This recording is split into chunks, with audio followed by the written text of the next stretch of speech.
And now another Teary Eyes movie review! Clue, the movie. Review, reactions, and recreations. I've got to warn you, what you are about to see may be shocking.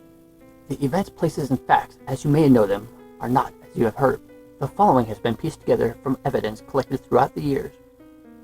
Even after all these years of research into these dreadful events, such things as where this happened, how, and when are still open for debate. There are varying sources about these events, many contradictory. Most people only know about these events due to the Hollywood movie that focused on key events of this day. These events seemingly took place on June 9, 1954, between the hours of 7:30 and midnight. Like most adaptations, some scenes may be different, while other characters may have been added or removed. To learn these facts, it all begins with a single clue. Or Cluedo if you're British or from some other part of the world. Inspector Cluedo at your service. If you've watched this before, you probably think it's perfect just the way it is. Or you might think it's too silly. And you probably think it couldn't get any nuttier. Well, you're in for a surprise. But I must warn you, the subtitles in this DVD are terrible. To best follow the case, I suggest reading a transcript.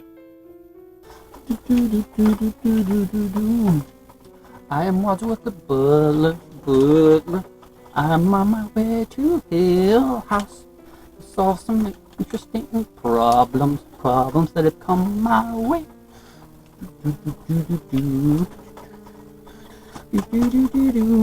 Don't you just love this music, got that sort of atmosphere.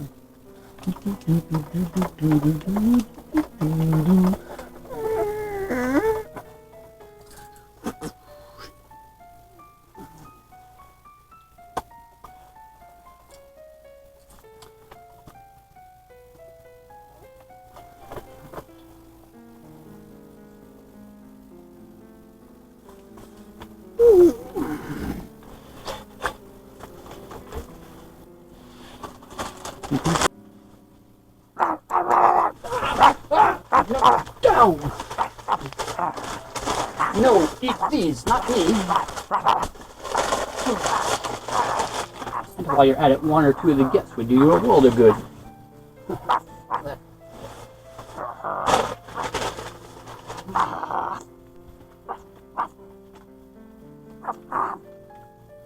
I told you to eat the guests, not excrete the former guests. Frankenfurter. Now there was a rocky relationship.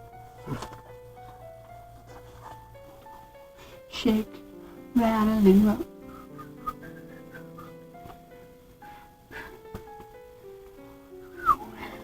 Shake.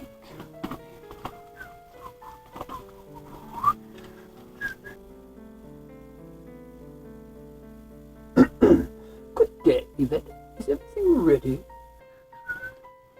Oui, monsieur. It is almost ready. Would you like it now, or when the guests have arrived? Don't worry, I will find your balls, marbles, and put them in the study along with the other things. Well, you have your instructions.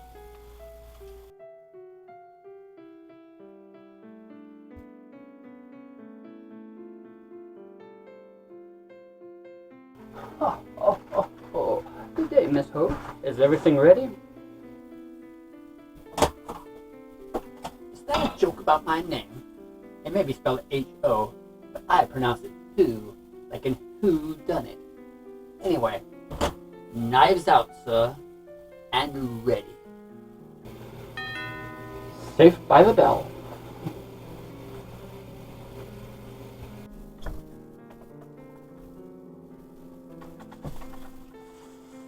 Good evening. I don't know you, but I think I once saw you in drag in a theater singing rock and roll songs. Yes, indeed, sir. That was a dark part of my former life. It is now being fed to the dogs. Colonel Mustard, isn't it? No, that's not my name. My name is... come to think of it, maybe I did use a little too much mustard on my French fries. Oh, please. You may well feel obliged to my employer for the use of an alias for this evening. Please walk this way.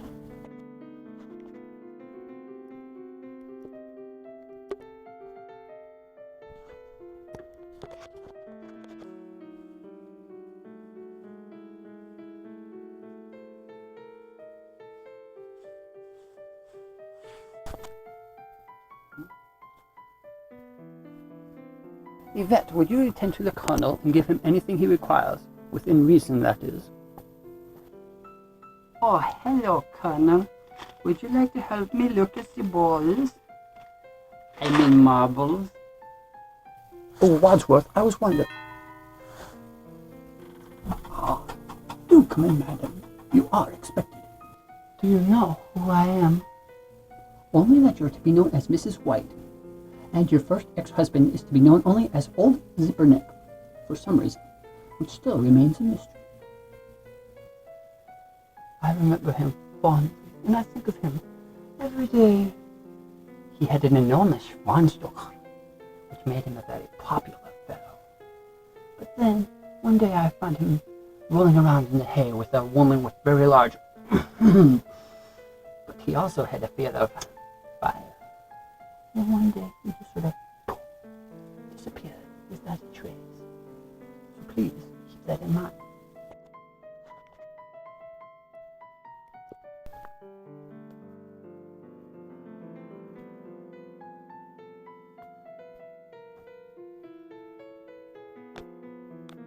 And here I'd like to introduce Mrs. White.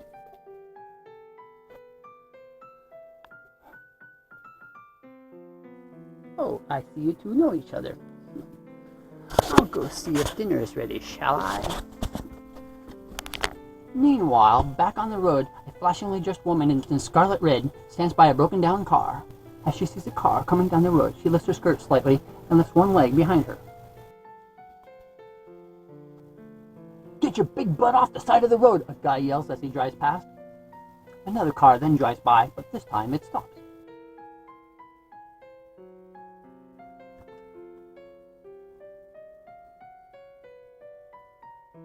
Say, you gonna need a lift? Yes, please. You gonna leave your car lights on?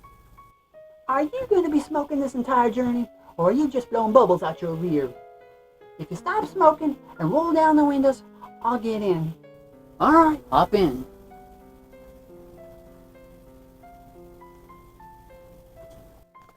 Is this a left or a right?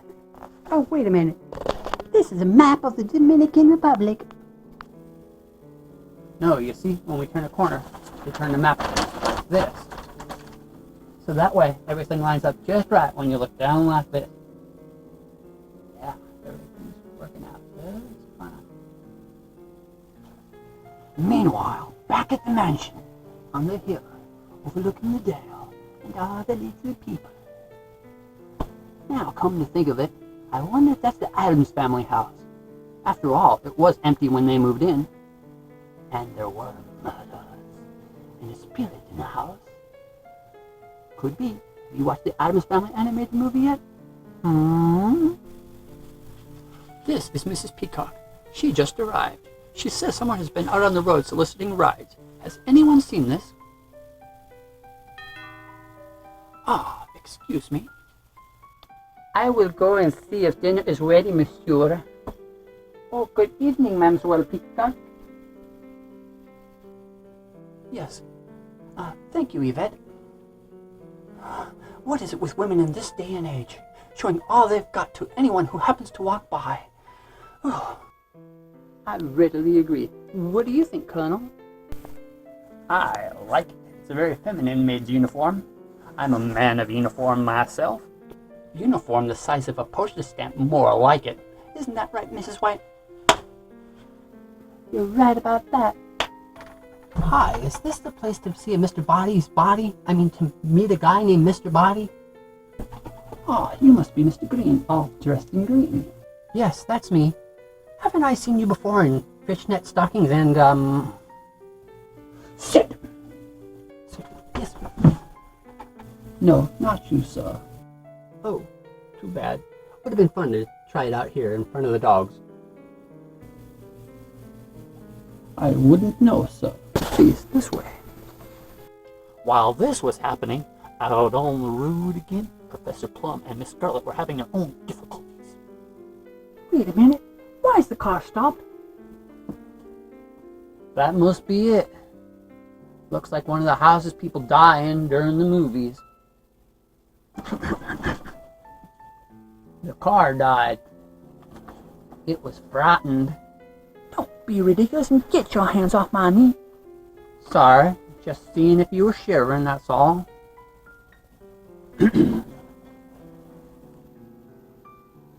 Ew, being touched by you isn't quite enough to get me excited.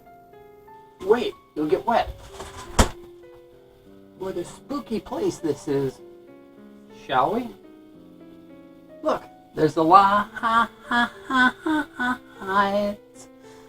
in the darkness of everybody body's life. Stop that. This isn't a musical. Au contraire, I beg to differ. In fact, I got one right here. Let me see that. No, this isn't canon. Now put that thing away. We're getting drenched. Oh, what a horrible night. At least we're here. I'll just put this over here for now.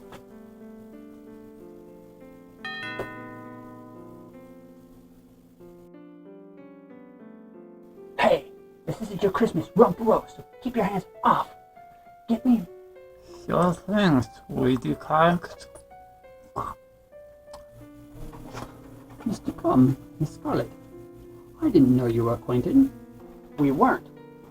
Please, this way. Wadsworth then takes them into the library and introduces everyone, explaining that You'll realize that nobody here is being addressed by their real name. Dinner is prepared.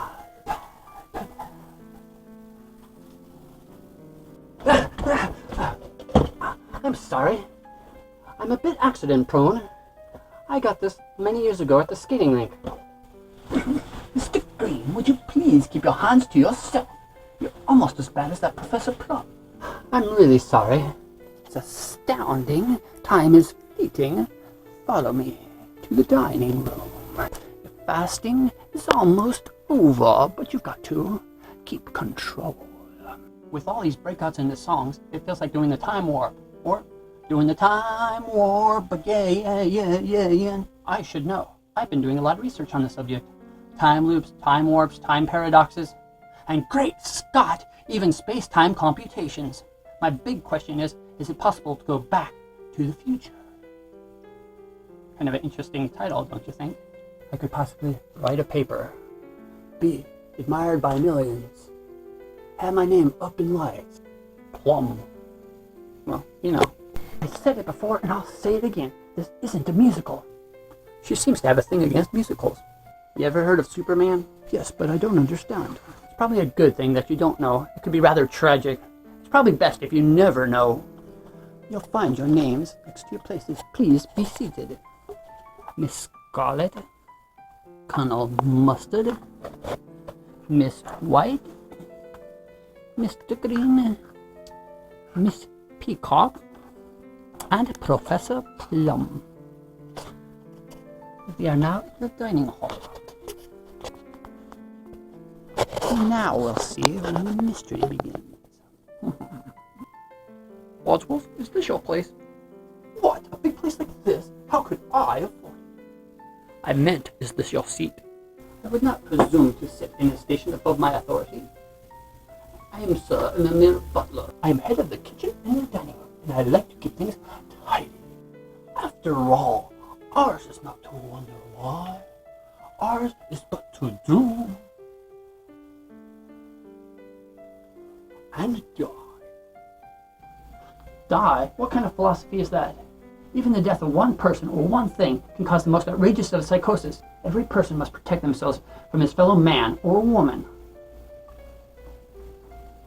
Merely quoting, sir, from Alfred Lord Tennyson. Ah, but the female of the species is more deadly than the male. Don't you agree, Professor? Do you like Kipling, Miss Scarlet? Kipling? Sounds like a British snack cake to me, but sure, I'll eat anything. Nearly everything agrees with me sooner or later. So, Wadsworth, is this girl? Sorry, I'll just sit over here, shall I? This is why rental homes don't have nice things. Looks like I'm going to have to put up a sign.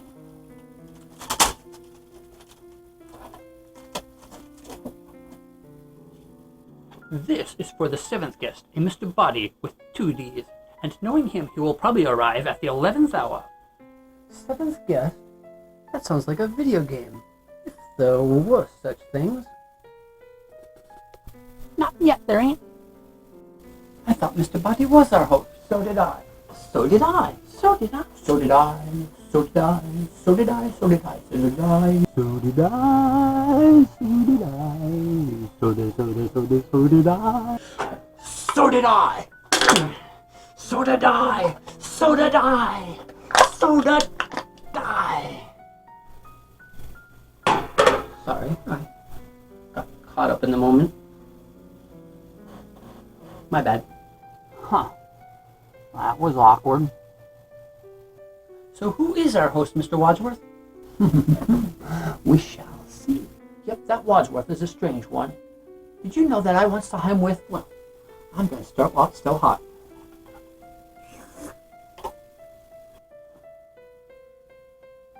Here is your soup, monsieur. Excusez-moi, monsieur. Thank you. As for Monsieur Body, I will keep something warm for him. What did you have in mind, dear? A warm pie? Oh, oui.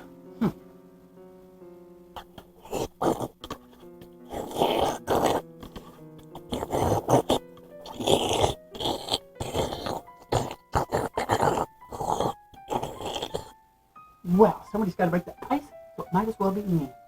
Wadsworth, can you find me an ice pick? I'm sorry, ma'am. It is out to be cleaned by a young local boy named Eddie. I don't think we'll be seeing him anytime soon. So please, enjoy your soup. Well, I'm perfectly willing to get the conversation started. After all, I am used to being a hostess as part of my husband's work, and it's always difficult when a group of new friends meet together for the first time to get acquainted. So I'm perfectly willing to get the ball rolling. I have absolutely no idea what we're doing here, or what I'm doing here, what this place is about, but I'm determined to enjoy myself. I'm very intrigued and very excited, and, this soup is delicious, isn't it? You say you're used to being a hostess as part of your husband's work. Would that be in the snack cake industry, in a company with the same name, Hostess? We're not supposed to tell who we really are, but perhaps we can figure it out on our own. I know who you are. I work in Washington, too. So, you're a politician's wife, huh? Well, come on, who's your husband? So, Miss White, what does your husband do? Nothing. Well, he just lies around on his back all day. Sounds like hard work to me. There's moaning and groaning and the possibility of bed sores. Ooh, I could help with that. Sorry. I'm a bit accident prone. Hey, I'd watch it if I were you. You don't want to get your wrist broken, do you? Sorry, ma'am.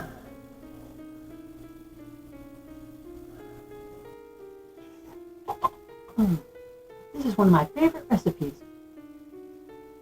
So what do you do in Washington, Mr. Green? Come on, how are we going to get acquainted if we don't say anything about ourselves? Perhaps he doesn't want to get acquainted with you. I'm sure I don't know, but if it wasn't for me trying to keep the conversation going, we'd just be sitting here in an embarrassed silence. Excusez-moi, monsieur. Come to think of it, Yvette, you remind me of a nurse I once knew. Nurse Rosetta. Bump into me anytime, Yvette.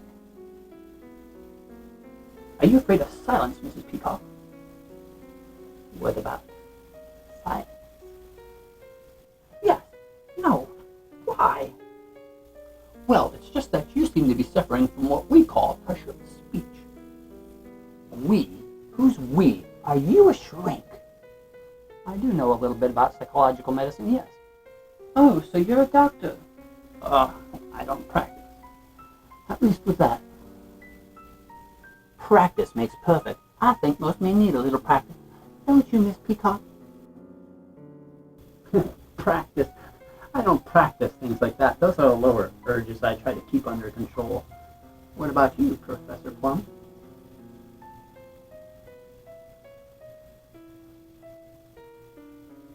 So what do you do, Professor? I work at the United Nations Organization, or UNO as we call it. But it's a game of chance what we do on a day-to-day basis. Perhaps someday I can make a card game out of the strange occurrences that go on there. Things were good there for a while at least, until about a year ago, then it was an unpleasant event. I wish I had a time machine and could go back and change it. Just imagine the changes I could make for this country, and for the future. Citizen Plum, they'd call me. Another politician, gee whiz, next thing you know they're going to be making golden statues of them and causing scandals every day. But instead of Citizen Kane, it'll be Citizen Brown or something like that. No, nothing like that. Mostly mental health and family planning. I work for the World Health Organization, or WHO.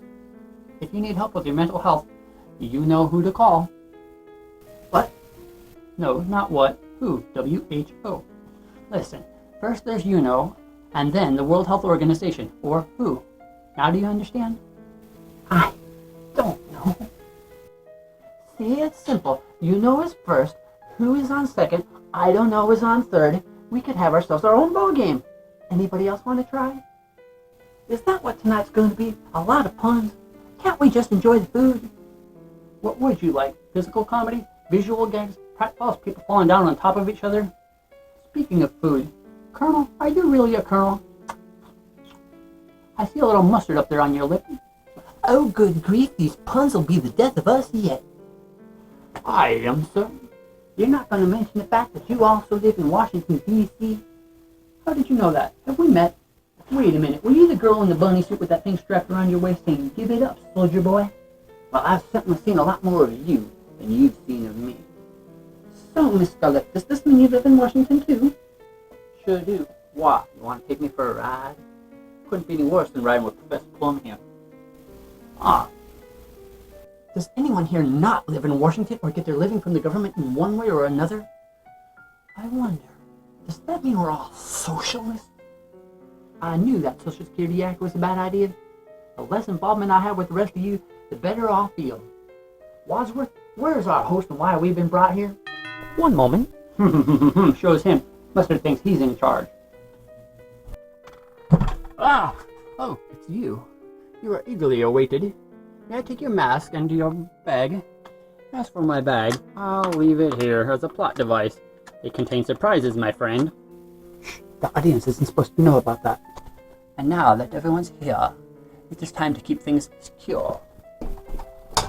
Are you locking me in? I'll take that key. Over my dead body, sir. And now, ladies and gentlemen, may I present Mr. Body. What are they all doing here? They're eating dinner. I suggest you join them. Excuse me, I'm a little parched. Could I have some milk, please? Who are you? How do you know us? And what do we mean to you? I'd like to set those bones on fire. Thank you. There doesn't seem to be much there. No need for a glass.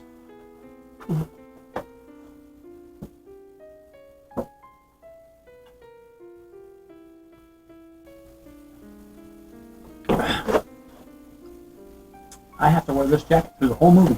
It's hot in here. What are you serving? It's not beef bologna, is it? I have a terrible fear of that. If you were serving beef bologna, I'd have to be leaving.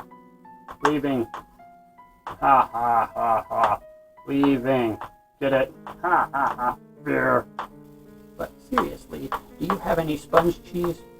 It's not for me, it's for a friend of mine named Lester. He's a real movie-style rat, think. Do sit down, Mr. Body. No, thanks. I already ate with some musician friends of mine. Besides, I've already seen this scene. As soon as I sit down, you'll ask me to stand up again. You'll have us leave and go to another room. You go on and explain your letter thing. Remember, that's Mr. Body with a double D. Which reminds me, where's Yvette? I'd like to get my hands on her again. I'm sorry, that will not be possible. Budgetary reasons, that sort of thing. You understand. Ooh, brain freeze. Ooh. Ooh.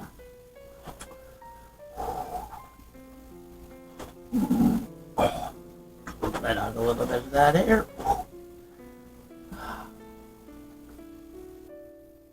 Now, I believe we all received a letter. My letter says, "It will be to your advantage to be present on this date because a Mr. Body will bring to an end a long-standing, confidential, and painful Financial liability. Signed a friend. But my letter was different. It said, be friend. Be friendly, get it? Leaving it alone. I'm curious. Did your letter say the same thing, Mr. Body? No. Oh, I see. You're probably looking for Yvette. Well, forget it.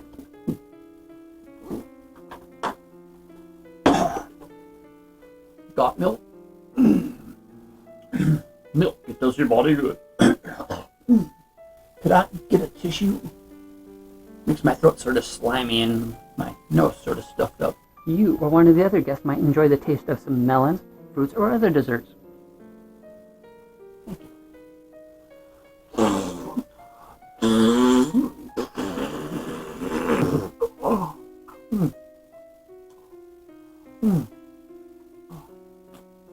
What? What are you staring at?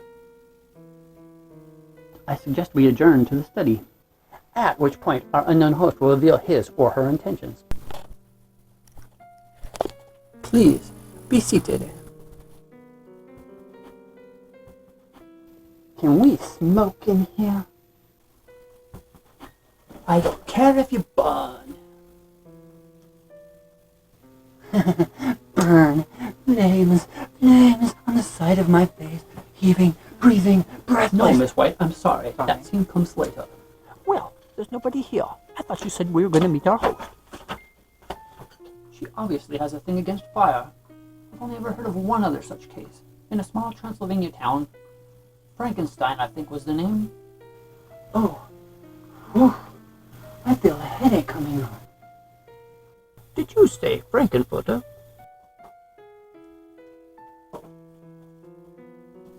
No, Frankenstein was the name, I'm almost certain. He nearly burned to death in a windmill fire set by his mysterious bride. I'm sure it was just an accident, a candle in the dark. Oh, I've got such a headache. My face feels so warm. Can we talk about something else? Ladies and gentlemen, I'm instructed to explain what you all have in common with each other. But first, you're probably expecting me to chase Mr. Body back and forth across the mansion, aggravate the situation, and then casually return. But for the sake of argument, let's say we've already done that. So where was I? Oh yes. We are all being blackmailed. And no, he doesn't mean a person's skin color. Even though we don't want to seem like a segregated group, we still condone those Confederate slave state ideas. Those laws probably won't be changed at least until the late 1960s. As far into the future as the 2020s, there'll still probably be illegal slavery as punishment laws where people are forced to work without being paid, and they and their families are charged for their food, their clothing, and their shelter while they're not being paid for their enforced labor. For some considerable time, you've all been paying protection money or blackmail to somebody who threatens to expose you, and none of you know who's blackmailing you, do you? That's ridiculous. I've never heard anything so ridiculous. Nobody could blackmail me. My life is an open book. I've never done anything wrong.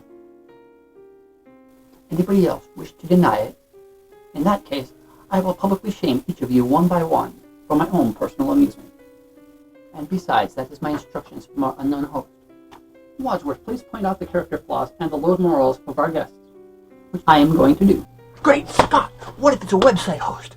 Perhaps we're on the verge of artificial intelligence running our lives. Sorry, Doc. I mean, Professor. You're thinking of the wrong timeline. Good heavens, this is heavy. Indeed, Professor. And you have been rather heavily flirting with all the female members of our group here. You even lost your job for sleeping with a patient. Then she joined a homicidal madman and they began shooting up Gotham City. Oh, how disgusting. Are you making moral judgments, Miss Peacock? It says here that you've been taking bribes for your husband. Now how does that sound? It's a vicious lie. I just happened to need to use the restroom, and the woman's was not to order. And then there just happened to be a bag of money under one of the stall doors. It was perfectly respectable. I didn't go in there to peek or anything. I'm not a pervert like some people. I believe you. I too am being blackmailed for something I didn't do. Me too. And me. Not me. You're not being blackmailed? Oh, I'm being blackmailed, alright, but I did what I'm being blackmailed for. I hire women to do things with men for money at my hotel.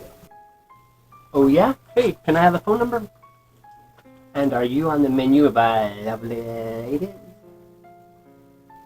Is that how you knew Colonel Mustard lived in Washington, D.C.? Was he one of your clients? Certainly not. Tell him it's not so. It's not so. Is that true? No, it's not true. Aha! A double negative. Does that mean there were doubles of those photographs made? Dang, I thought I was safe when I mailed those negatives to my celebrity crush, Marissa Orr. But not to worry, they'll probably arrive in about 30 years. And besides, I'm supposed to tell her about a book that her father stole. That sounds like a confession to me. That double negative has led to proof positive. I'm afraid you've given yourself away. Are you trying to make me look stupid in front of the other guests? You don't need any help from me, sir. That's right. But seriously, I don't see what's so terrible about Colonel Mustard visiting a house of ill fame. Most soldiers do, don't they? Oh, please! If you feel the need to grope someone or look up their dress, can you do it somewhere else? Ugh, man. And the Colonel drives in a very expensive car for somebody who lives on a Colonel's pay. I got that money when I lost my mommy and daddy. I was walking along, I turned around, and that's when it happened. I can't speak of it. Oh, they were ran over by a tank. Twice. When I called out, the driver backed up. It was a mess. Speaking of the rich and wealthy, Miss White has been playing our friend the Blackmailer ever since her husband disappeared under, shall we say, mysterious circumstances. Ha ha! So that's why he's lying on his back, in his coffin. I didn't kill him. I was at the movies all night. I was watching From Here to Eternity. And coincidentally enough, now he is somewhere between here and eternity. I didn't want a scandal now, did I? We had an humiliating confrontation. He was deranged. He was a lunatic. He didn't seem to like me very much. He was a real joker. He even threatened to kill me in public. Why would he want to kill you in public? I think she meant he said in public that he was going to kill her. Oh, was that his final word on the matter? Being killed was pretty final, wouldn't you say? He'd been found at home. His head had been cut off, and so had his, you know.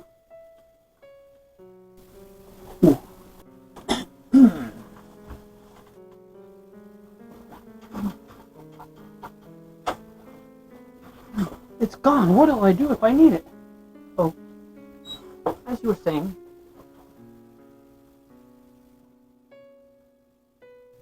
I was out at the movies all that night. I was watching Alice Cooper in Black Widow. She has always been an inspiration to me. Maybe someday I'll name a musical group after her. But that's not possible. That would be a nightmare scenario. Artistic license. Oh, I see.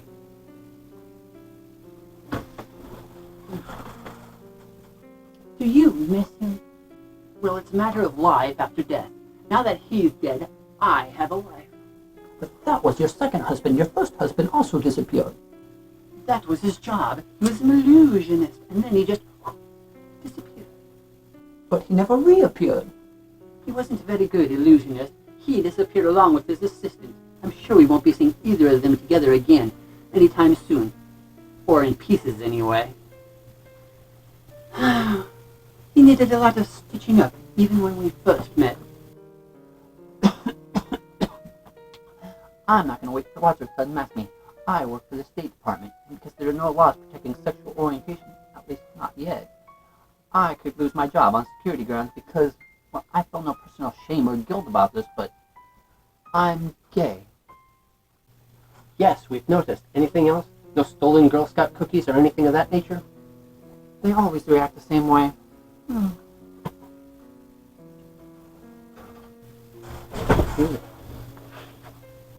Well, that just leaves Mr. Body.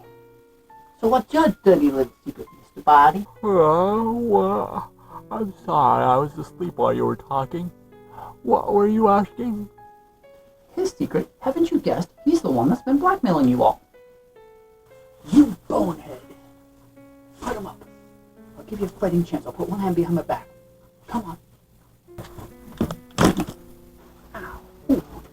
Ow. You can't step on my foot and poke me in the eye. I'll get you for that. If you can't fight fairly, don't fight at all. Nobody calls me chicken. I mean yellow. I mean bonehead and gets away with it.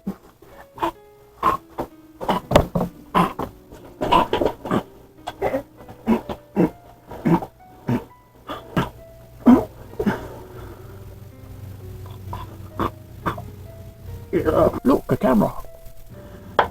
Hi there. Die!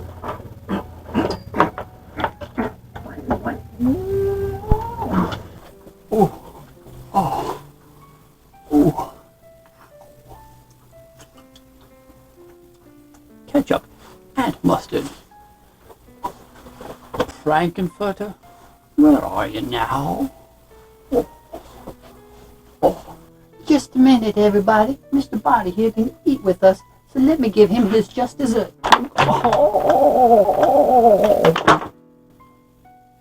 Serves him right.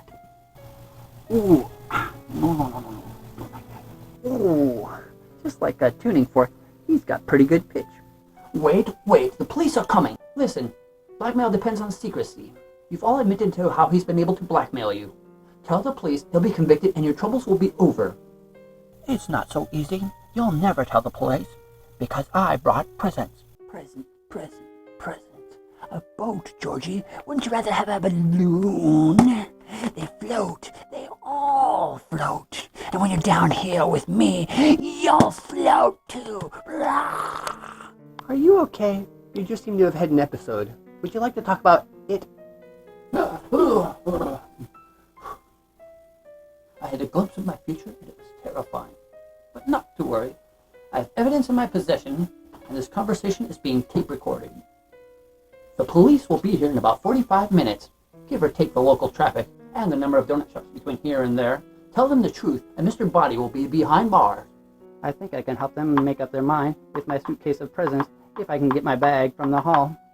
Did he just call me a bag? That's bag, short for baggage, a container for personal items or clothing. Oh, well, in that case, it makes sense. Who can guess what's in here? Ooh, I love this game. Is it a game of Guess Who? Is it a guy with glasses? We didn't know we were meeting you tonight. Did you know that you were going to meet us? Oh, yes, merely that you were meeting to discuss our little financial arrangement. And if I did not appear, Wadsworth would be informing the police about it all. Naturally, I could hardly resist putting in an appearance.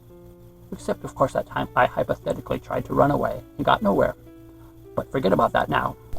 Here are the presents. Go on, open them. Thank you, Mr. Body. I assume I paid for this. Oh, you do origami as well? Very good.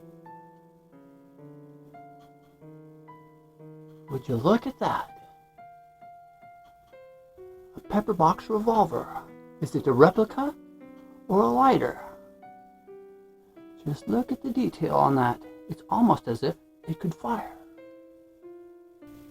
Surely, why not? I enjoy getting presents from strange men. Who you calling strange? And don't call me Shirley. A candlestick? This is a pretty small candlestick, Mr. Body. Are you trying to tell us something about yourself that these people probably don't want to know about? What is this, a plastic rope? Oh, it's a noose. Is this your way of saying we're going to hang for our alleged crimes? It's not going to work, you know. We're all perfectly innocent. A lead pipe? Aren't these things supposed to be toxic? I heard they once put them in board games. What is this? Is it a dagger or a knife? It looks rather sharp. Ow! Why, thank you, Mr. Body. This will come in useful. Thanks for the present, Mr. Body, but what is it?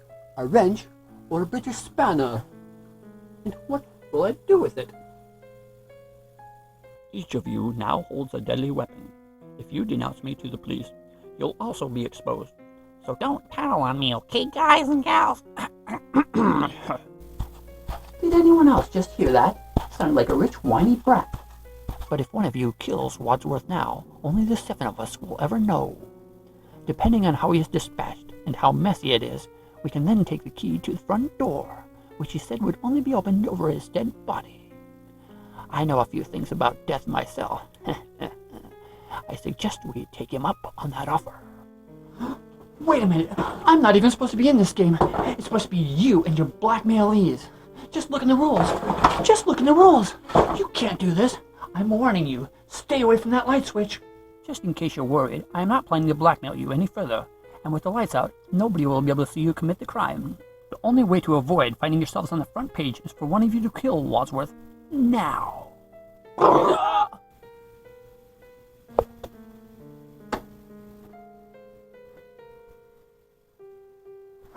Oh no!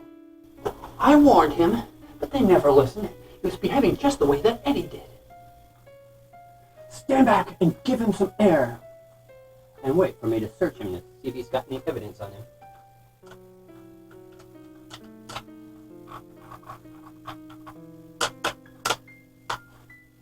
Nope, no evidence. And, by the way, he's dead. Who had the gun? I did. Then you shot him. I didn't. Look, there's no bullet wound on the body. Somebody tried to grab the gun from me in the dark, and the gun went off. Look, the bullet broke the Rubik's Cube on that shelf. Then how did he die? I don't know. I am not a forensic expert. Well, one of us must have killed him, and I don't think it was me. Oh my God, I need a drink. Maybe he was poisoned. Marble. Come on, girl. Snap out of it.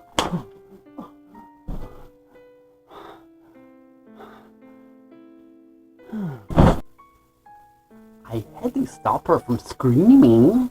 But was the drink poisoned? That's what we need to know. Ew, looks like we'll never know. Unless she dies too.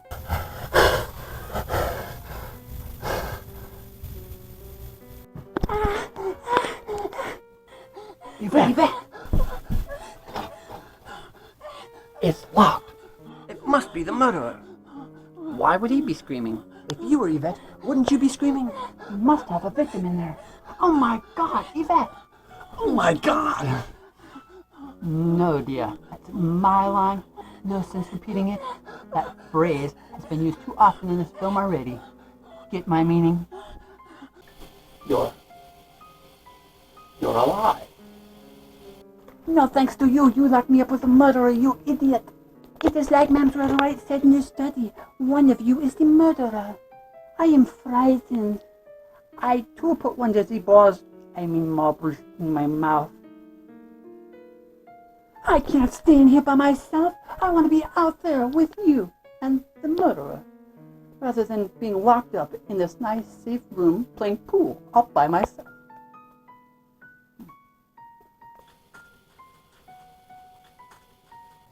Wait a minute. I don't remember seeing Miss Peacock in that room. That may be important. I better take some notes. Peacock. In room. No. Now, if only I had some cards. Yes, you do that. You take her back. Take her back to the study. I'll join you shortly.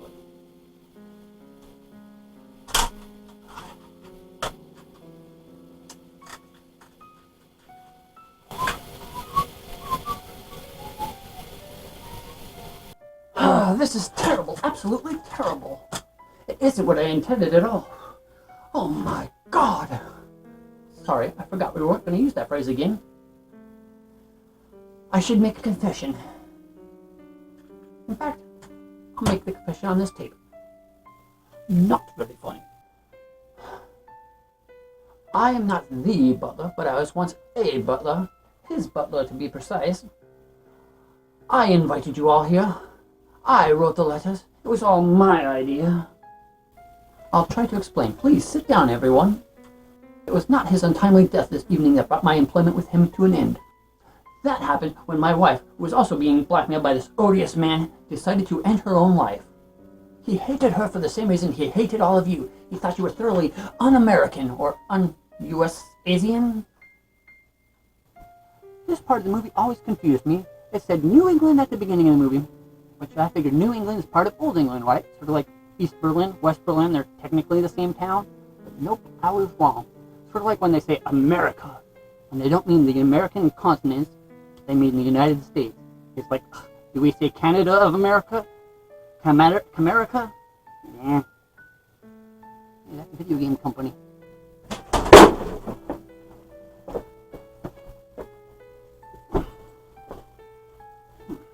This is ridiculous. If he was such a patriotic American, or Usian, as as I like to call him, why doesn't he just report us to the authorities? He thought he could put his information to good use and make a little money off of it. What could be thoroughly more Usean than that? I was a victim too. My wife had friends that were socialists. It all began with the Social Security Act. And then before we knew it, fair wages, equal rights, health care, the joining of unions, there was no stopping them. Mr. Body threatened to give her name to the House Un-Usean Committee. The price of his silence was that we worked for nothing. We were slaves. She thought there was no way out. She couldn't hurt her friends, and to make a long story short... Too late. I decided to gather everybody together, confront Mr. Body with his crimes, and then turn him over to the police. So everything's explained. Nothing's explained. We still don't know who killed him. We have to find out in the next 39 minutes before the police arrive. But how are we going to tell which one of you did it? Well, I didn't do it. Well, one of us did it. We all had the opportunity. We all had the motive. Except, of course, me. I didn't have a weapon. Mr. Body didn't trust me with a weapon, which is sort of ironic, don't you think? Great. Well, I'll go to the chair. Don't worry, honey bunch. If that happens, you can sit on my lap. Besides, maybe it wasn't one of us. Who else is in the house? Only the cook. They then rush into the kitchen to find the cook, but at first they can't find her. Well, she's not here. Can somebody help me? Please. Who would want to kill the cook? Dinner wasn't that bad. Besides, modesty. How could you make jokes at a time like this? It's my defense mechanism. If I was the killer, I'd kill you next. I said if. If. There's only one admitted killer, and that's her. I've admitted nothing. How many husbands have you had? Mine or other women's? What? She's into women too? I thought I was the only gay person here. I mean, never mind. I've only had those 5 husbands. Yes, 5. They should be like Kleenex, soft, strong, and disposable. You lure them into their deaths like a spider to flies. Flies are where men are most vulnerable, as I showed when I gave Mr. Body the knee to his groin. Right. If it wasn't you, who was it? Who had the knife? Simon Belmont? Arthur? No. It was you, Mrs. Peacock. Yes, but I put it down in the study, either before or after I fainted. Hey, where did Miss Peacock and Professor Plum go? They entered the room, then as Mustard was talking to Wadsworth, they just disappeared, and just now reappeared. Perhaps they were in the closet, getting it on while taking it off, if you know what I mean. Also, where's Yvette? I suggest we take the cook's body and put it in the study. But why, Wadsworth? Why? I'm the butler. I like to keep the kitchen tidy. With my tidy whities.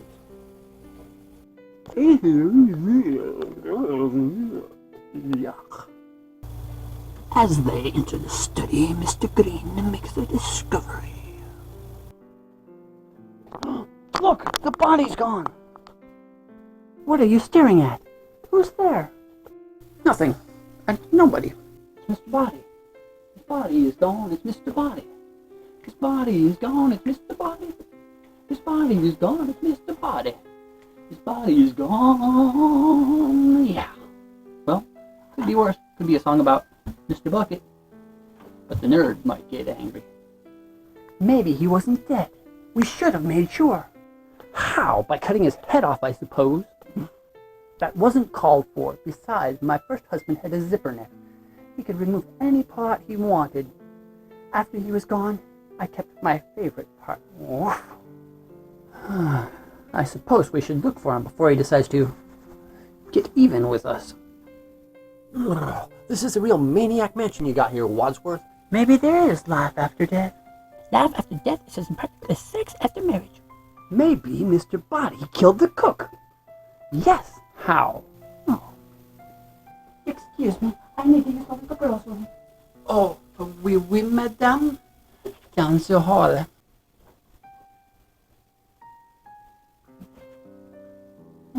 What's this, Wadsworth? Those are some of the 100 negatives Colonel Mustard and Edward Norton from the Transylvania Twist Review were looking for. Ah, Marissa Orlock. Oh. And the Colonel, and ooh. Nice. Always wondered what she looked like under that maid suit. Ooh, dirty pictures? Let me see.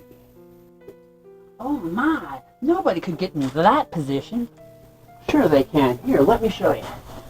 Ah, get off me. Sorry. Just trying to help. Meanwhile, out in the hall, Mrs. Peacock is screaming. Get him off, get him off. How did she know? She's in the other room. Get him off, get him off.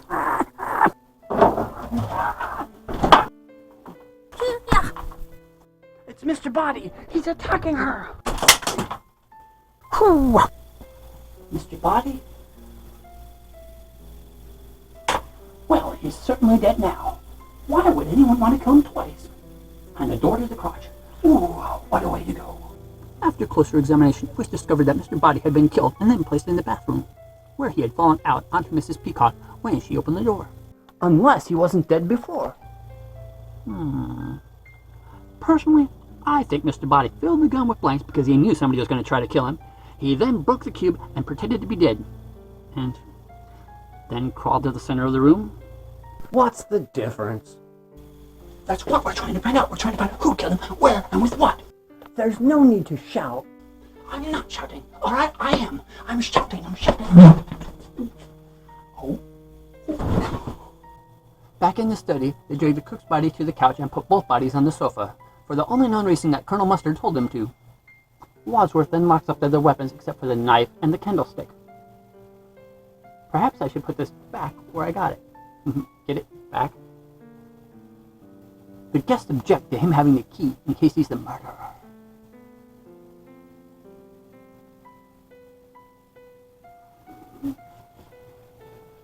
Wadsworth, I'll make you sorry you have started this one day when we're alone together. Please, Miss White, no man in his right mind would be alone together with you. Alone together. Well, then what should we do with the key? I know, we'll throw it away. He then goes to the front door to throw out the key, and then finds a man's out there, perhaps about to ring the doorbell or knock on the door, or maybe he was listening. Ooh, that sounds bad. Perhaps the man had had an experience like this before, and was having second thoughts about going in. Hi there. Sorry. Me and my fiance just had a flat tire on the road. Oh, no, not you again. Here is the key. Somebody get me the gun. Not again. I'm going back to the car. Come with me. Nonsense. Could we use your phone? I'll just say where we are and then go back to the car. I don't want to be any worry. All right, fine. Don't get the gun. Breakdown, huh? I should really stop putting taps on the road then, shouldn't I? Would you and your lovely fiancé, Brad, motorist, like to come in? After all, what could happen? I'll be there in a minute. I just want to use their phone. If you'll follow me, please. So, where is it? What, the body? There's nobody. There's nobody in the study. Perhaps when you finished your call, you'd be good enough to wait in here. Just kidding. This way. If you'd be kind enough to wait in here. Thank you. I'll try to be quick. Then I gotta get back to Janet. What, in wet clothes like that? Perhaps we can find something to cover you in. An umbrella or a long white sheet. Thanks. Whoa, this place is huge. Reminds me of another mansion I once visited. Things didn't go so well there either. Maybe Janet was right. A policeman would be along sooner or later. And it might be a bit safer. I can take it from here. He is then locked into the lounge with no way out. Or is there? Let me look at the map.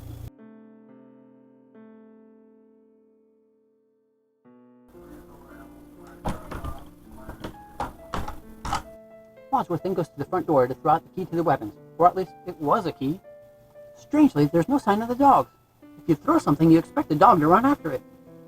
Which, of course, was the only thing keeping the guests from breaking the glass in the greenhouse and escaping this maniac mansion. Or Mr. Body had seen a man-eating plant in that greenhouse. I wonder if they'd call it Audrey 2, or maybe Cleopatra.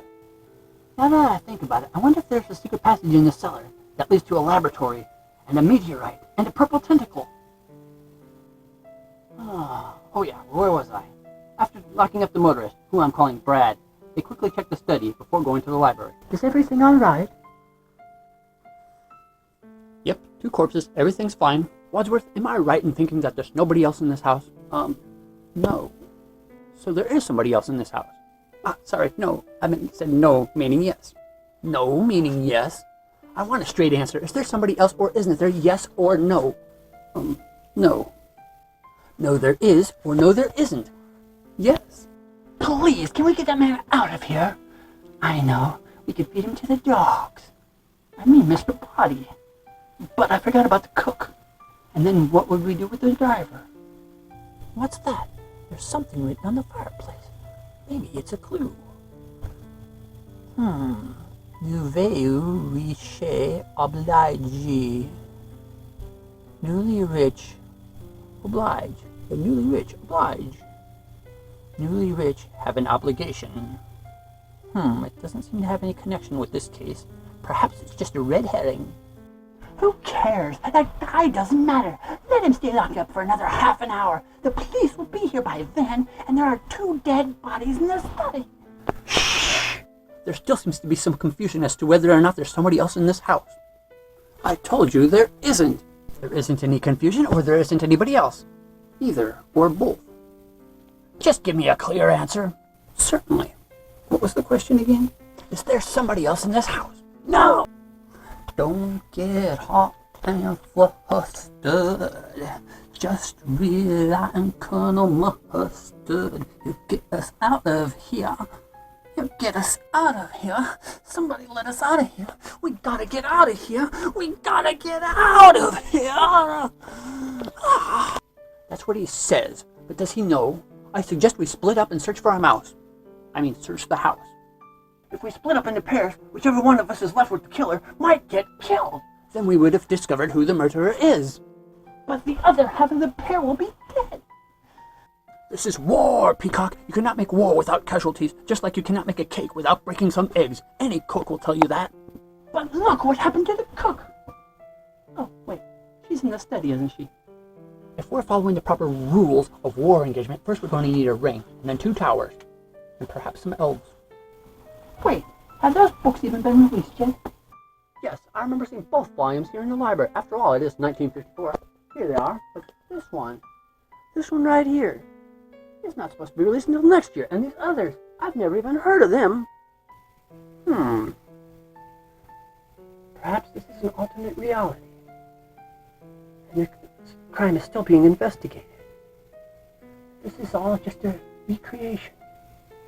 Perhaps in 30 years, these crimes could still be being investigated. Who knows? If we survive the night, we might even be interviewed for a documentary on the subject. But what are the chances of that happening?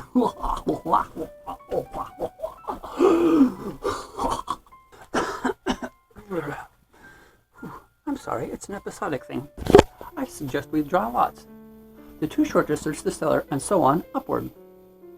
As he said this, he chopped up matchsticks into pairs and randomly adjusted them in his hand. Well, Miss Peacock, it looks like it's going to be you and me going down into the cellar. My little honey muffin. Oh, goody, now I guess this is going to assault you for a while. Well, well, Wadsworth, it looks like I get my wish after all. It's going to be you and me alone on the 2nd floor. Oh, Monsieur Queen, I am glad to be going up into the attic with you, because with enough time, I could make you a man.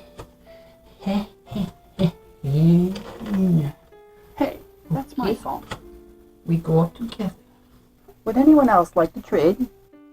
Well, Colonel Mustard did threaten to kill me. Maybe I shouldn't be on the ground floor with him and the knife. Perhaps we should change partners.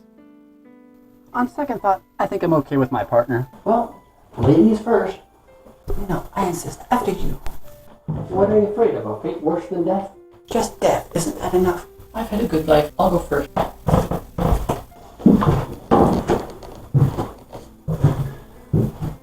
Hey, Peacock, come look at this. Holy rat cheese.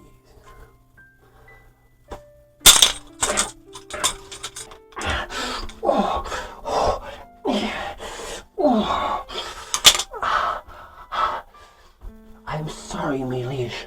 I did not mean to attempt to steal the holy rat cheese. I beg your pardon. I beg your pardon. Oh.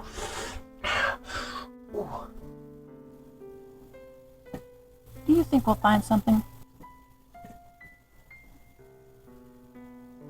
We'll be lucky if we make it out of this with our own skins. So, Miss Scarlet, those pictures of me, what did you think? I'm sort of, multi-talented, wouldn't you say? Ooh, probably shouldn't have looked there. Did Wadsworth say they were recording this? Well, maybe someday I'll be in the movies. Oh, please, maybe I would have been better off with Mr. Green. Perhaps he's behind this curtain. Well, it looks like you've got a choice to make. Will you look behind curtain number 1 or curtain number 2? Grisly death may be waiting behind either curtain. Which will you choose? You're not helping. Fine, you search here and I'll search the kitchen. Wait a minute, you're the one that suggested we split up and search in pairs? Yes, but pairs would be in the kitchen, and that's where I'm heading. You coming? Get back here. Meanwhile, a mysterious hand destroys the evidence in the fireplace and opens the locked cabinet with a key, which would be in the study. And then... Hello, Dr. Scott? Yes, I'm at the mansion now. Don't worry, my disguise fooled them completely. They seem to be having some sort of party here. One of them's my old boss from... Yeah, that's right. I could really use your help right now because... I've got a terrible headache.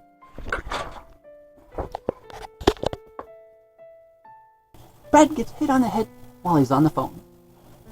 A few minutes later, Scarlet and Mustard are searching the greenhouse when Mustard discovers a secret passage in the closet. It leads to the lounge where Brad is on the floor, and a wrench, or a spanner if you're from the UK, is lying next to him.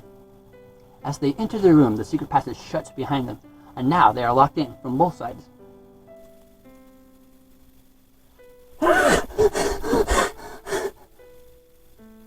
I think he's dead.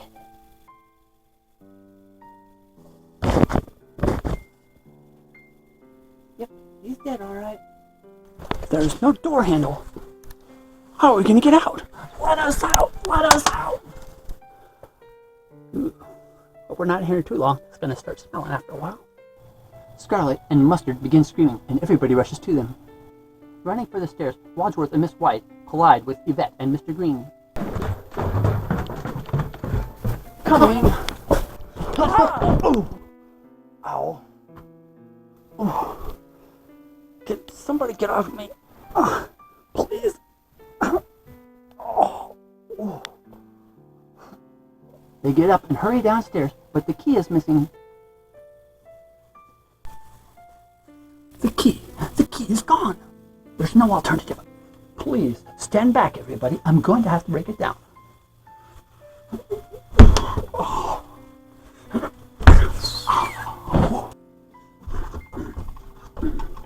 Never mind the key. Unlock the door. I can't unlock the door without the key. Let us in! Let us in! Let us out! Let us out! I know. I have it. Yvette then runs to the study, finds the cabinet open, and grabs the gun. As she's coming out of the room, she accidentally trips over Wadsworth and shoots the gun.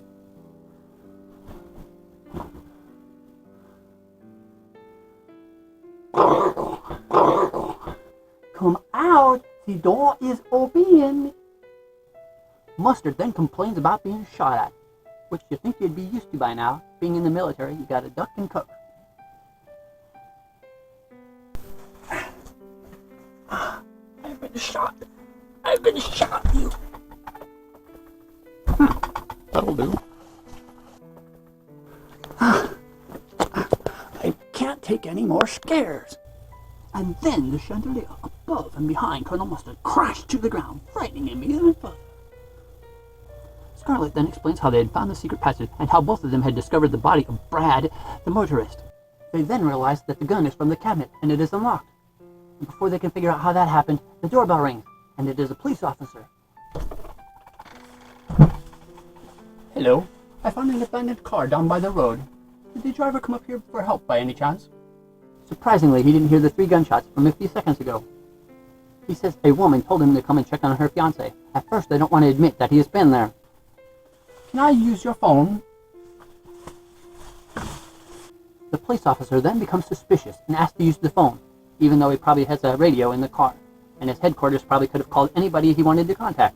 But in this movie, he doesn't ask any more questions about Brad, even though Mr. Green has already admitted to having seen him. Wadsworth then explains why everybody's acting so suspiciously by saying, It's the chandelier. It fell down and almost killed us. This way to the library.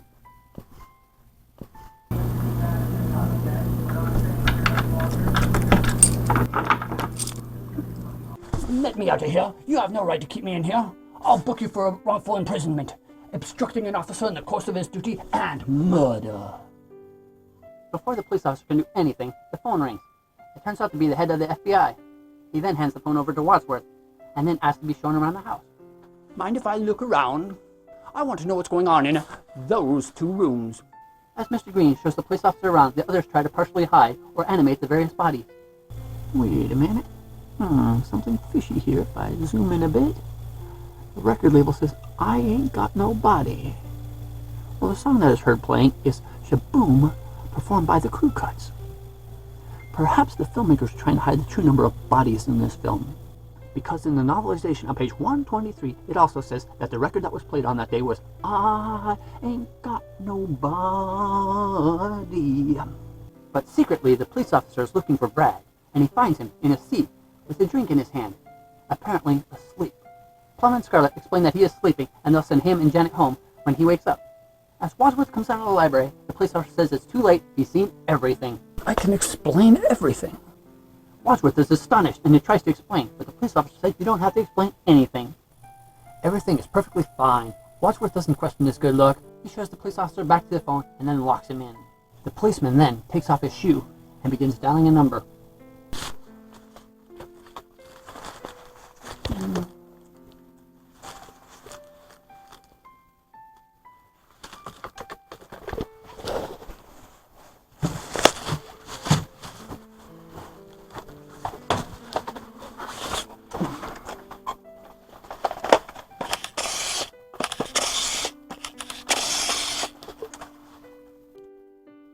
Hello? It's me, Chief. Yes, Chief? Sorry about that, Chief. I infiltrated the house easily, sir. No, Chief, she's not on this case. Meanwhile, everybody splits up into their pairs and begins searching the house again. Scarlet and Mustard are then seen checking the kitchen for some odd reason. Because Mustard said he was going to check the kitchen earlier when he left her alone. So where was he at the time? Mustard then gets whacked in the head by an ironing board after opening a miniature door. While Scarlet finds another secret passage, this time in the refrigerator, which takes them into the study. Just then, the lights go out. While the lights are off, Yvette goes downstairs into the billiards room, where she is strangled by a stranger with the rope. Oh, it's you. And this room. I had a premonition earlier in the film. That's why I wanted to get out of here. The police officer is then hit on the back of the head by the lead pipe. An agent? Me? Why, thank you, Chief. But I do have a few misgivings. I feel like I'm being watched, as if any moment somebody come from behind and what? Ow. Lastly, the doorbell rings, and it's a singing telegram lady. Da-da-da-da-da-da. I am your singing telegram. She is quickly shot and the door closes. Now that I think about it, the front door would have been unlocked when Mr. Green let in the police officer. Why didn't everybody leave then? They could have left Wadsworth with a mess to clean up. They could have been like, "Hi, officer, you're welcome here. On the other hand, we're going home." They could have exited and left the mansion behind. But no! Unless, of course, the door was relocked after the officer entered. Also suspiciously, the rain had stopped between the arrival of the police officer and the arrival of the singing telegram girl. In the darkened master bedroom, Wadsworth looks for a door to get out.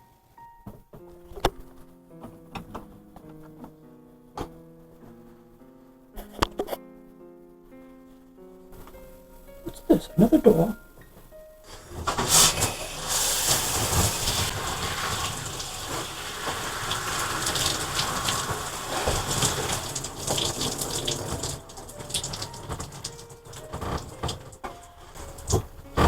Well, that wasn't a door.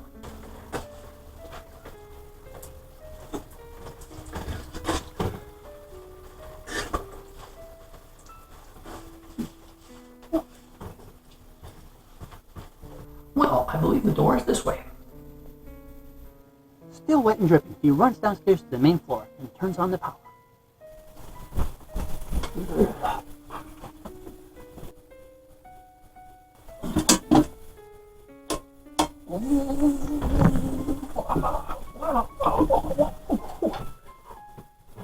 Well, at least we got the lights back.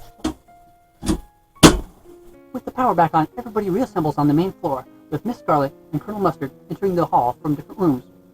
They then unenthusiastically begin searching for the new bodies. Oh, this is getting serious. Very well. I know who did it. Furthermore, I'm going to tell you how it was all done. Wadsworth then describes the events of that night as they happened, step by step, literally running from one end of the mansion to the next.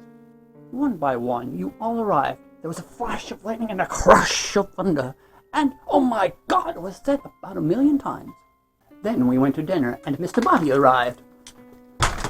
We then retired to the study, Where it was revealed that we had all received a letter. You'd had a letter, and you'd had a letter, and you'd had a letter, and you'd had a letter, and you'd had a letter, and you'd had a letter. You'd had a letter, and you'd had a letter, and you had a letter. Get on with it. And the point was, blackmail. You all opened your packages, and Mr. Body switched out the lights. Ah! Oh, great. He's dead, too. Can we go home now? Miss Peacock turns on the light again and finds Wadsworth face down on the floor. Wadsworth then jumps up and continues his explanation. He then mentions when they found Yvette alone and screaming, someone wasn't in the room, and that person had been murdering the cook and taken the secret passage back to the study. Of course, it's easier to assume that Yvette killed the cook, since Professor Plum and Miss Peacock were also not in the room when they discovered Yvette screaming. Wadsworth then claims that the house is owned by a friend of his, and he's known about the secret passages all the time. Which doesn't make him sound like a very trustworthy person if he knew about the secret passages and that there was a murderer on the loose. I wouldn't be a bit surprised if it turned out to be Mr. Body's mansion, just like in the game, and he just rented it out. A few matte paintings at just the right angle, and the guests probably won't recognize the house if they return. Wadsworth then continues his explanation. Did none of you deduce that the others were involved too? The cook and Yvette? That's how we got all this information. He then tells how the murderer used the secret passage to surprise and kill Mr. Body, who wasn't really dead, or was actually dead and just got better in a Monty Python type of way. Oh, pfft. Wadsworth then explains that he invited Brad and Janet, even though Janet didn't want to stay. Mustard then explains that Brad used to work for Mrs. Driver, at a time when Colonel Mustard was stealing essential Air Force parts and selling them on the black market, and now he's being blackmailed. Go figure. They also found out that the police officer was taking bribes from Scarlet, and the singing telegram girl was the patient that Professor Plum had been having the affair with. Now you know why they died. Whoever wanted Mr. Body dead also wanted his accomplices dead. Wadsworth then explains that all the evidence has been destroyed, so that would mean they were off the hook, right? But as he is telling his tale, the doorbell rings.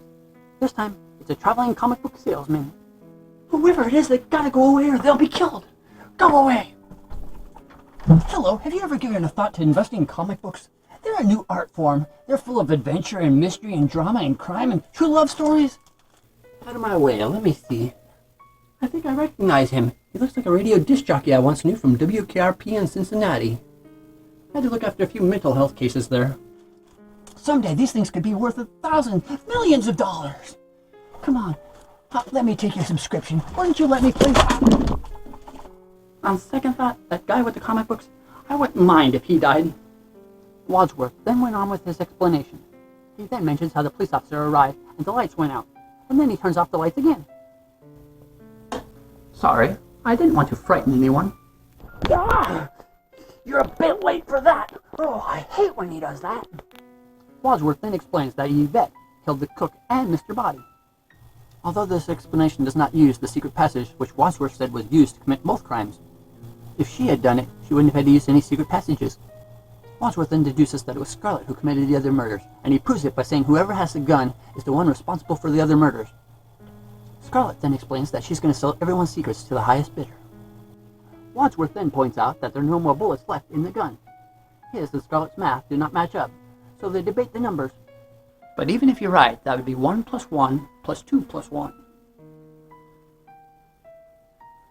But not 1 plus 2 plus 1 plus 1. Just then, the doorbell rings, distracting her. Wadsworth grabs the gun, and Mr. Green opens the door. It turns out to be the traveling comic book salesman and a group of police officers. I'm only a guest. Wadsworth, don't hate me for trying to shoot you. Frankly, Scarlet, I don't give a damn. Ooh, that's a Gone with the Wind reference. I knew it. I caught it. As I was trying to tell you, there are no more bullets left in this gun.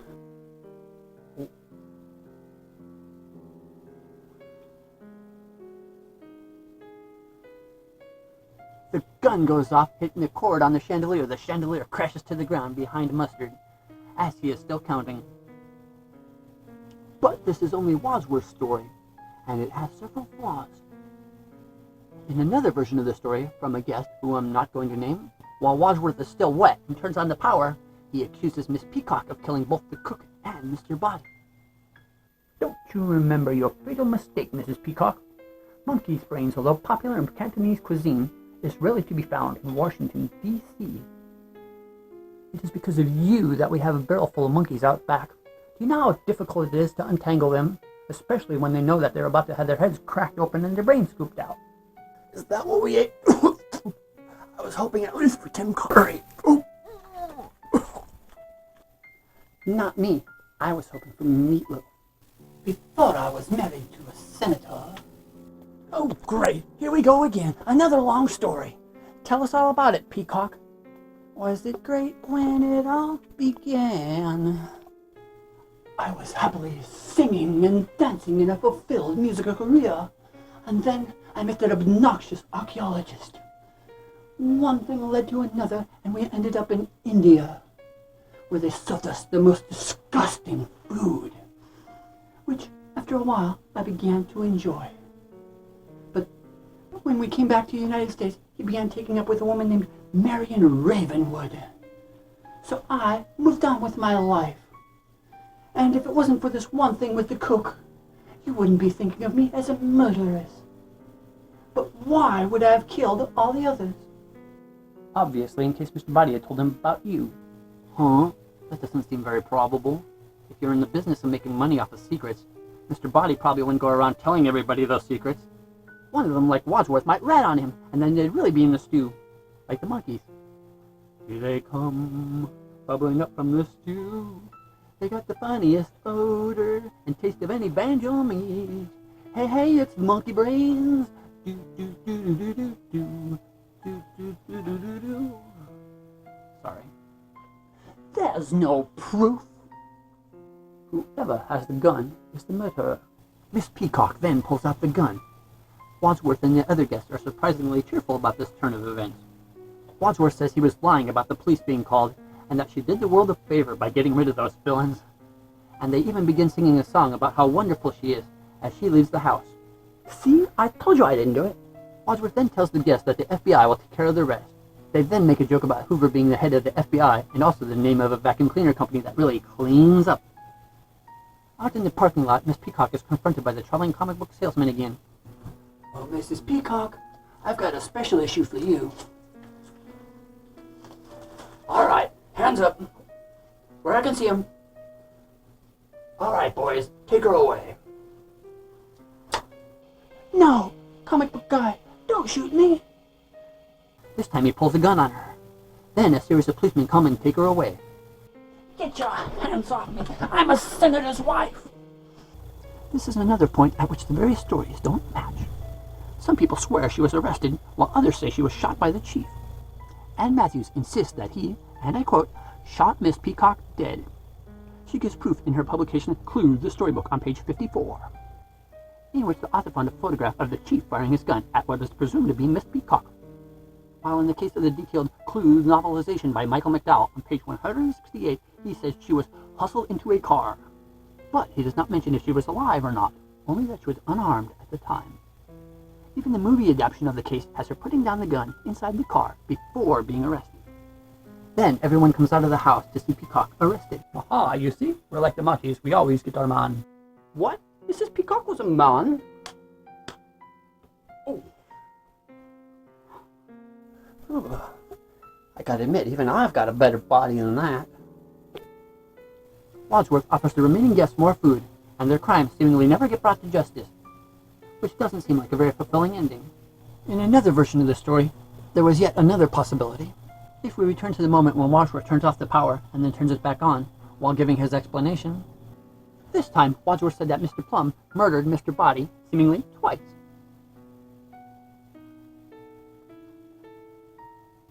Which in Plum's own words is psychotic. He then says how Miss Peacock killed the cook. He then explains that the key to the weapons cabinet was taken by Colonel Mustard, who hit Brad on the head with a wrench. He then tells how Yvette was killed by Miss White. You were jealous that your husband was stroking Yvette. That's why you killed him, too. Yes, I did it. I killed Yvette.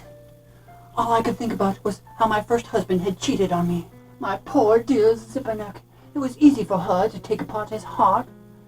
And then I set him ablaze on that starry night. I hated her as much as I hated him. All I could think about were the flames. Flames on this side of my face, burning, heaving, breathless flames, as I watched him burn away to nothing, and as she managed to escape. She took away my second husband as well. I couldn't allow that. It couldn't be tolerated. I just had to do it. Perhaps it can be cleansed with fire.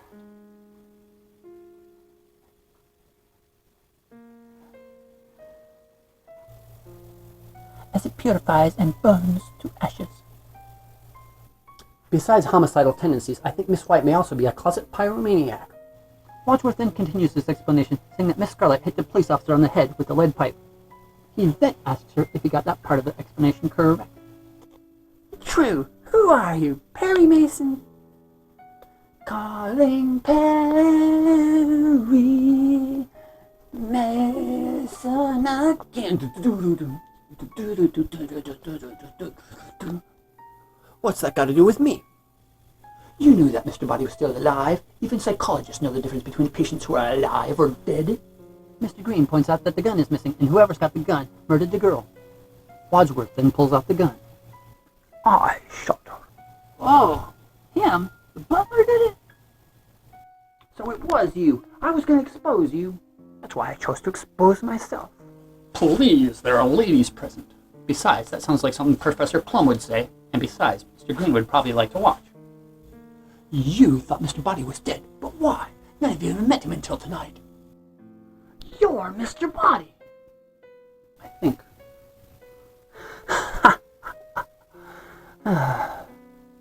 Wadsworth then explains that the other man was his butler and not Mr. Body.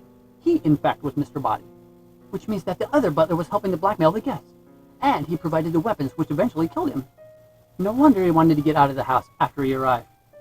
Wadsworth then says he did not, in fact, call the police, and he's going to continue to blackmail him, which seems a bit off, since he no longer has the evidence that he once had. For a blackmailer, this is probably a pretty rotten day. They know who he is, his helpers are dead, and the evidence against them is gone. Framing them to commit murder was bad, but they could also say that they were defending themselves from an unknown murderer, so it could go either way. But just then, Mr. Green pulls out a gun and shoots at the evil man named Wadsworth Body. We'll live quietly, one by one, and pretend that none of this had ever happened. Why shouldn't we get away with it? Freeze, Wadsworth. Surprise, FBI, you're under arrest. I'm warning you, don't go for that gun. Good shot. Very good shot. They never listen. Mr. Green then explains that he's an FBI agent and that the phone call from J. Edgar Hoover was for him, which is a pretty poor explanation because his boss trying to call him would pretty much blow his cover. But if the phone call had just been a distraction for Wadsworth, then technically it wouldn't have been for Mr. Green. He then goes to the front door and opens it. I told you I didn't do it. The police then swarm in, accompanied by the traveling comic book salesman, who asks, All right, who done it? They all did it, but if you want to know who killed Wadsworth, or Mr. Body as he wanted to be called, I did. In the hall with the zapper. Besides, he's not even supposed to be in this game anyway. Brad and the earlier police officer enter the room. The police officer then says for Mustard and Miss Scarlet the charge is attempted murder because both he and Brad are feeling much better now.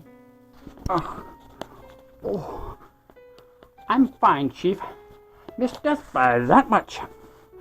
Is 99 here? I want to tell us something. Oh, my head hurts. Thanks for letting me out. I gotta get back to Janet. She's probably been waiting a while. You're dead. I poked you and you didn't move. It's not so easy now, is it?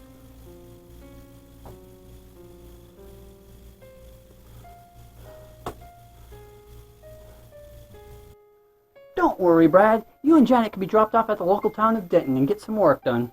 I hear their shock treatment does wonders. As for me, now that this case is over, I'm going to go home and sleep with my wife. He then throws a series of cards into the air, each with a guest image on it. Or, at least that would have made a better ending. So, that is the story as we're told it. But in the board game, it's subtitled Murder at Tudor Close, which is a hotel in Rottingdean, England. It is later revealed in the junior edition of the game that the inspector's name was Cluedo. He even had a dog named Watson. Could this be a reference to the Pink Panther movies, where the Inspector Clouseau? There's then the question of who the first murder victim is. Is it Mr. Body or Dr. Samuel Black? Different versions of the game have different names. Then there's the question of where the murders happened. Was it at Tudor Close, which I already mentioned is a hotel, Tudor Manor, Tudor Hall, Body Mansion, Body Estate, or Hill House, as in the movie? With all these facts and distortions, it's really hard to tell where the truth is. Just like the movie's poster says, it's not just a game anymore. If you ask a normal person that has watched this movie how many dogs are in it, some people might say there are 2 dogs, others might say there's only 1 dog, and yet other people might say there are 3 dogs. In fact, there are 2 German Shepherds out on the front porch and 1 Doberman Pinscher outside the conservatory.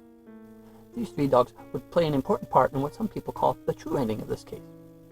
In this version, Wadsworth killed everyone and tried to poison the guests, but managed to get away from the chief, only to get into a car with the hungry police dogs inside. There appears to be 1 photograph to confirm this in the Clue storybook, taken as Wadsworth was struggling with the chief.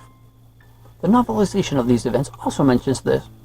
However, like the moment Miss Peacock is shot, these rumors have been denied by the authorities. And until more evidence can be found, this is as far as our investigation can proceed at this point. However, the movie star performers also have mysterious connections to these events. Elaine Breenan, whom played Miss Peacock, was involved in a similar case of murder by death. She also worked with co-star Madeline Kahn in an earlier film called At Long Last Love.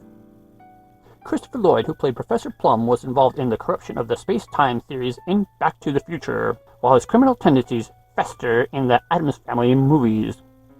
Leslie Ann Warren, known as the infamous Miss Scarlet, tried to go straight by being a reporter on Superman, and even worked as a house-cleaning Cinderella at one point. Tim Curry, similar to his character as Wadsworth, is probably the most notorious of them all, having been involved in several horrifying acts of this nature, as in the Rocky Horror Picture Show case, and one so unbelievable that the police simply labeled the file as It. Michael McKean, who played the shy Mr. Green, was actually almost stalkerish, if the reports from his neighbors Laverne and Shirley are to be believed. At the time, he and his partner were charged with disturbing the peace with their band Lenny and the Squigtones, leaving as the misunderstood Mr. Body is the most humble guy you'll ever run into. He may have been involved in a Streets of Fire incident, but the fear of losing his musical career has mostly kept him on the straight and narrow. Oh, Madeline Kahn, what could be said about her? From portraying sinister Miss White to her early years hanging around with known grave robber young Frankenstein. She's always found a way to get into trouble and have a good laugh. Martin Mull was a commanding Colonel Mustard, but his musical humor at the expense of others would land him in the hot seat again and again, whether it was musical or magical, like when he got involved with Sabrina the Teenage Witch. Petite Colleen Kemp as Yvette seems shy and innocent at first, but with her backstage life at places like WKRP in Cincinnati, she became distrustful, and now she swears she lives in the house with a clock in the walls. Howard Hesseman, known as the evangelist of comic book salesmen, tried to stick it out in the rough and tumble world of radio at WKRP in Cincinnati, but decided to take a desk job with a friend, Emmett, in Peopleland. Kelly Nakahara, before becoming a cook, learned how to mash things up, and tried to get on people's good side, such as Sabrina the Teenage Witch. Who can tell where Jane Weedlin will turn up next, from her stint with the Go-Go's, to becoming a singing telegram girl, to reports of her becoming a cyborg. How much is truth and how much is fiction? She has at least 99 ways to skirt around these issues. Jeffrey Kramer is a motorist that doesn't seem to know how to get away from the dangerous jaws of the criminal world, but he has tried with an out-of-this-world effort to straighten his life. Bill Henderson, as a cop, has tried to make the world a safer place, but to be a time cop took a lot out of him, and despite allegations to the contrary, he did eventually settle down into a musical dreamboat home. Several of these suspects were seen together again, but it might take 100 clues and the psyche of someone more talented than myself to track down their current whereabouts. Lastly, who is responsible for bringing that group of people together? First, we have Jonathan Lynn as the director and co-writer of that film. Despite his medical involvement in the case of Prudence and the Pill, he became involved in politics in the early 2010s and was heard saying, "Yes, Prime Minister, for nothing less than gold." John Landis may be seen as a schlock by some people, but his interest in discovering the truth and educating people on how to become a superhero is one of the reasons that this case was brought to the public's awareness. The final personage of note is composer John Morris. His music for the Clue film was released on several types of media. However, the songs in the movie have not. But as the character Wadsworth might say, "Frankly, Scarlett, this is not a time for singing." But you might be asking, who is the person that brought this case into the light in the first place? His name was Anthony Ernest Pratt. It was due to his detective work and detailed plans that some sense of the mystery could be gleaned. He decided the best way to research the case was to make it into a game, in which everyone could try to solve the case. He then presented his ideas to Waddingtons, who produced the game in 1949 as Cluedo, the title meaning to play the clue. The title was simplified to simply Clue in the USA. From then onward, the case has had multiple investigations, and with each new discovery, new detectives and more mysteries could be solved. I hope that you've enjoyed this in-depth look into one of the most mysterious cases that has gone unsolved for nearly 75 years. If you liked it, you might also enjoy two similarly themed investigations into these events. With the Clue VCR mystery game with new performers, new versions of this case, and newer settings.